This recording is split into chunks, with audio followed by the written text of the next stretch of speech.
Hey, Jayne, Tommy Gibbons here, professor of the course. Great to have you.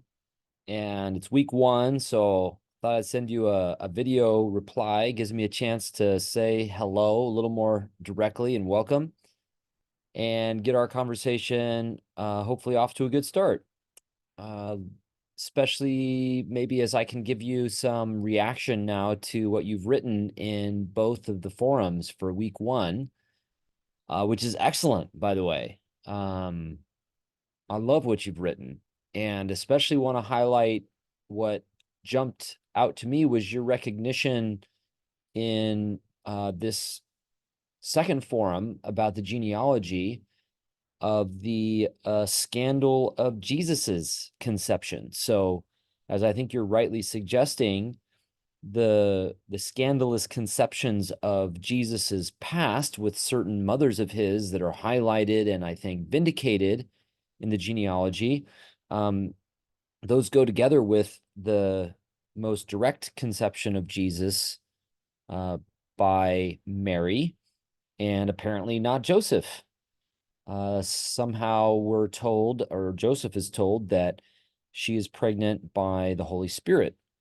And that is so important, I think, to not just a kind of characteristic scandal of the people of Israel across its generations, but also what will characterize Jesus across the span of his life as Matthew is going to narrate it.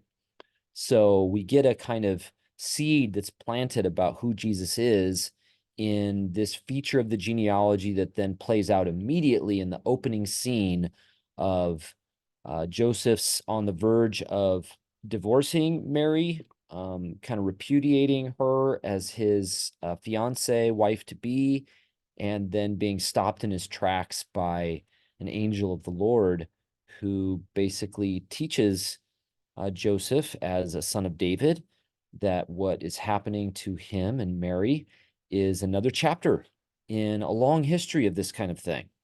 So just appreciate you noticing that and hope you'll just keep probing that insight moving forward, which I think has all kinds of implications for um, different kinds of work that we're doing, those of us in the class, including yours, where you are often dealing with populations of people that themselves have been stigmatized.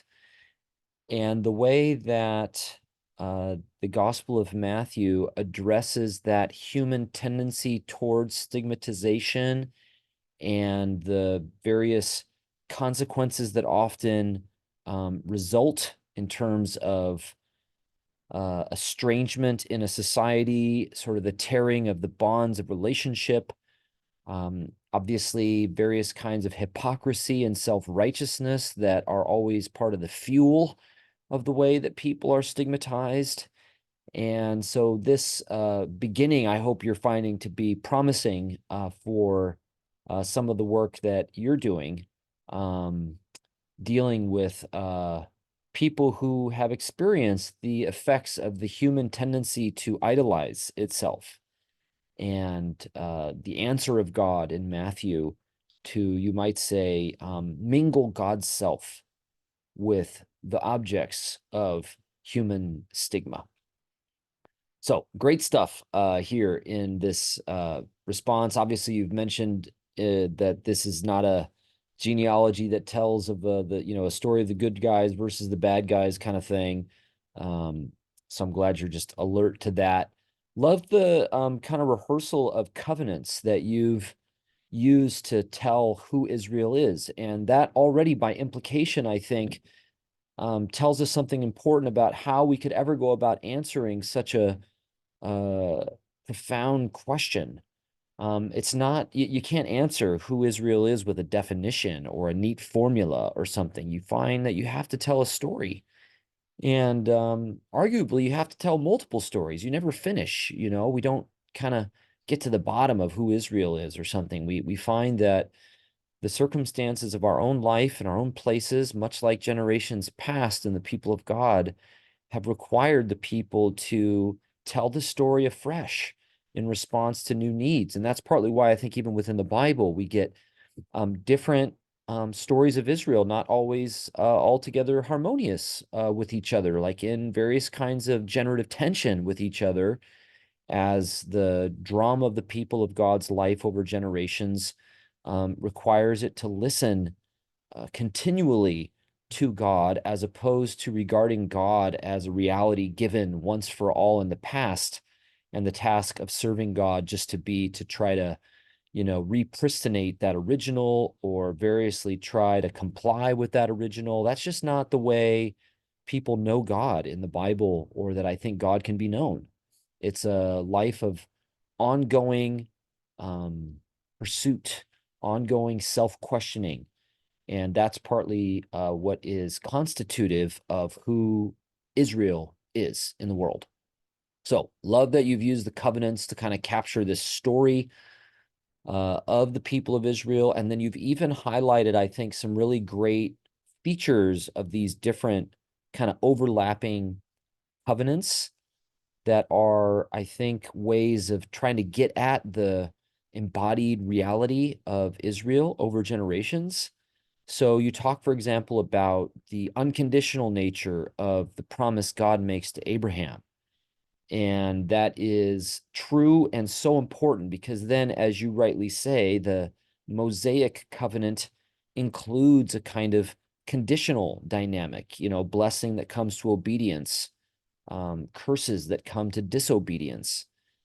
And sometimes we forget that conditional covenant, you might say, rests upon the unconditional commitment of Israel's God to its people over generations, that itself is then honored and fulfilled in what you've highlighted from Jeremiah, this new covenant. And this people of redemption phrase that you've used at the end, I think, really gets at the drama of the Bible that then unfolds in Matthew, that while God withdraws God's favor, blessing from the people as a way of shaping the people's life, judging the people to redirect them, God never lets go. God never forsakes God's people. And this is what we see so profoundly in the life of Jesus, because from the very beginning, as we've already said from the genealogy, Jesus owns the scandal and the difficulties of his people's past. It characterizes his own life. In the opening scene of him as an adult, we find him in solidarity with his people and their inherited sins. They're streaming to the Jordan to respond to the call of this prophet, John, and being baptized for the forgiveness of sins. And this is a confession of sin that Jesus joins. He refuses to know the sins of his people as anything other than his own. And that is a striking note of solidarity that really kind of sets the trajectory of his whole public life. And of course, will culminate in really the depths of solidarity in the cross. But this means that Jesus's life is not about only rewarding the obedient, or committing himself only to people who believe the right thing, or something like that. It's just not true to Matthew. Instead, Jesus's life is one that encounters betrayal, denial, desertion by his closest friends, and yet the promise that he gives them and then embodies, that you will forsake me, but I will not forsake you. I'm going ahead of you to Galilee, where, of course, we find him in the closing scene of the story. So to follow Jesus, what we're trying to learn from this story is how to be people of this kind of like dogged solidarity, this unrelenting love that is not about condoning injustice, or simply settling for betrayal or mistreatment of people, but it is, you might say, a life that trusts God enough to invest even in relationships that are broken, and to refuse to give up on any. So thanks for just highlighting some of this in your initial responses. Super good, and looking forward to the conversation that these responses promise for the rest of the course. Hope your week one was off to a good start, and looking forward to more conversation ahead.